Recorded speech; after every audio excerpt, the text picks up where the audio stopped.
What's that? An Emily Dickinson poem with deep-seated psychological implications? It can't be. But it is. Welcome to Stripped Cover Lit, where we squeeze the bigger picture out of literature. I'm Adrian Fort, and we are here to squeeze the bigger picture out of literature by examining an Emily Dickinson poem. This video will appear in two separate playlists here on the channel. Number one being the poetry discussion playlist, now over 700 videos strong, and number two, the Emily Dickinson playlist, now over 200 videos strong. 200 times now we have talked about the greatest poet of all time. The poem in question today, A Pit, but Heaven Over It. And it reads as such: A pit, but heaven over it, and heaven beside, and heaven abroad, and yet a pit, with heaven over it. To stir would be to slip, to look would be to drop, to dream, to sap the prop that holds my chances up. Ah, pit, with heaven over it. The depth is all my thought. I dare not ask my feet. 'Twould start us where we sit, so straight you'd scarce suspect it was a pit, with fathoms under it. Its circuit just the same. Seed, summer, tomb. Whose doom to whom? Now, I think that this poem is one that is open to a lot of interpretations. There's a lot of things that you can put into this poem, take out of this poem, make this poem about, etc. But where I want to really start concentrating here is with this line here: the depth is all my thought. The depth of what? Well, we learn later. The depth with fathoms under it is the pit. So a pit that is filled with our thoughts, but heaven over it. So heaven surrounds this pit. It's a terrible color. I don't like the way that this inverts things. Anyway, it is a pit with heaven over it, and heaven beside, and heaven abroad. Remember, there's that heaven over it, and yet it is a pit.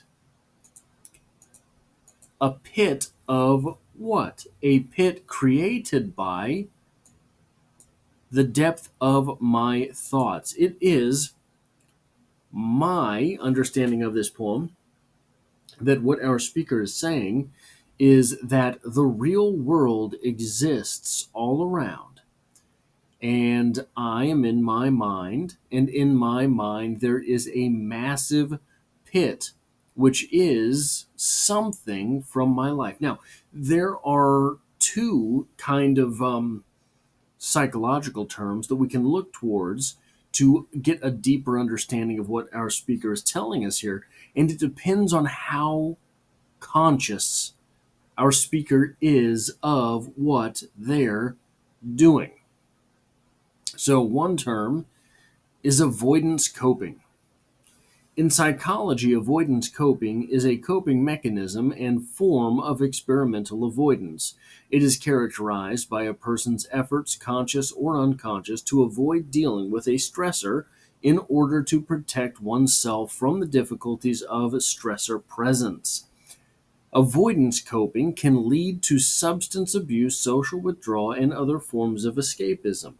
High levels of avoidance behaviors may lead to a diagnosis of avoidant personality disorder, though not everyone who displays such behaviors meets the definition of having this disorder. Avoidance coping is also a symptom of post-traumatic stress disorder and related to symptoms of depression and anxiety. Additionally, avoidance coping is a part of the approach avoidance conflict theory introduced by psychologist Kurt Lewin. So, if that great big pit in our speaker's mind is our speaker trying to avoid something, is the, and look, it's not like avoiding going to the DMV. It's avoiding dealing with an issue that is very big and very real to you.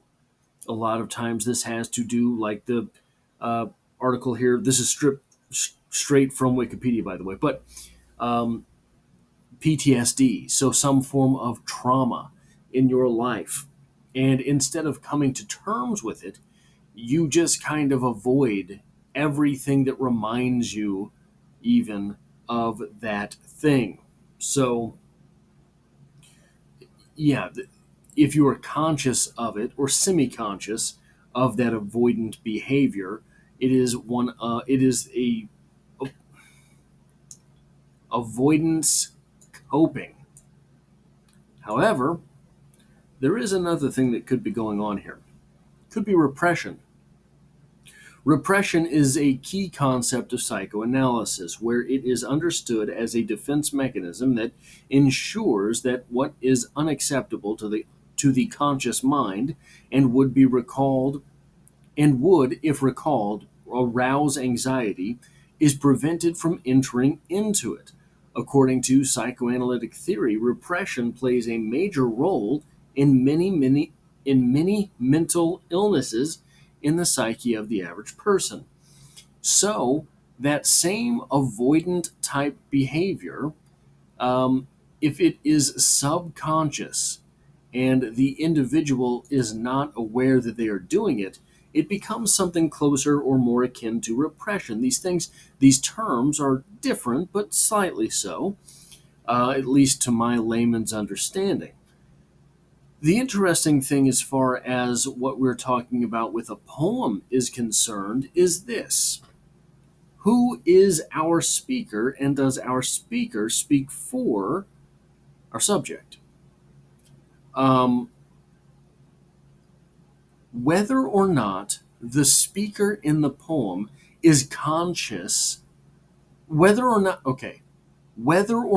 the person to whom the speaker belongs is conscious makes a big difference, which is to say, is the speaker in the poem a subconscious in and of itself?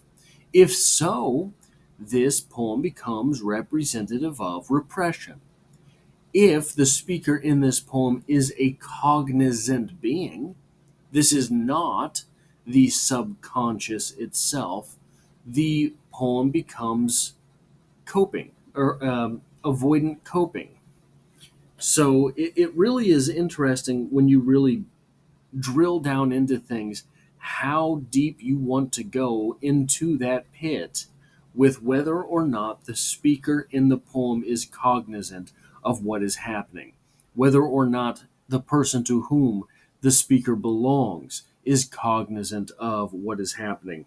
And that is, I think, one of the greater questions for poetry in general. Where does the speaker come from? Sometimes we know, sometimes we're told, sometimes we simply are not. In this poem, we are kind of told. We have in the poem itself um, an I. You have the I in the poem. Well, that's a good start. But with the subject matter, it becomes negated because we don't know whether or not the speaker, the I of the poem, is actually cognizant, is actually the conscious individual here.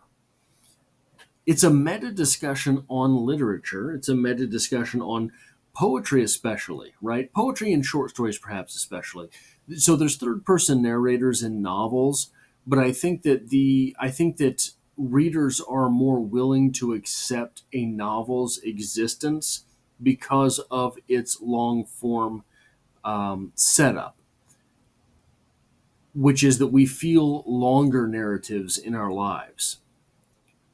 I don't think we feel, oftentimes, the shorter narratives. A short story is a strange encapsulation of a limited amount of time in someone's life, normally. Poetry, the same way. Um, The question of the speaker in poetry is it almost has to be where the dichotomy sprang from in the first place, right? When I went off to college, the question of the dichotomy between the subject and the speaker, or the speaker and the author, these were new ideas to me. I had never really considered them before. But I think poetry necessitates these things. So the pit, the pit with heaven over it.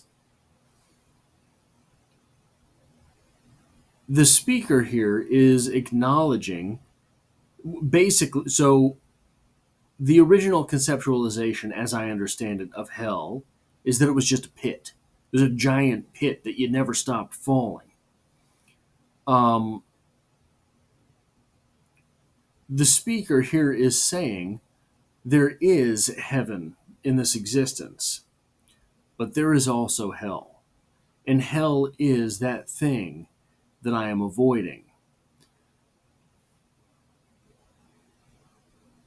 And it is difficult to imagine our speaker ever coming to terms with that, which they are avoiding because of this poem.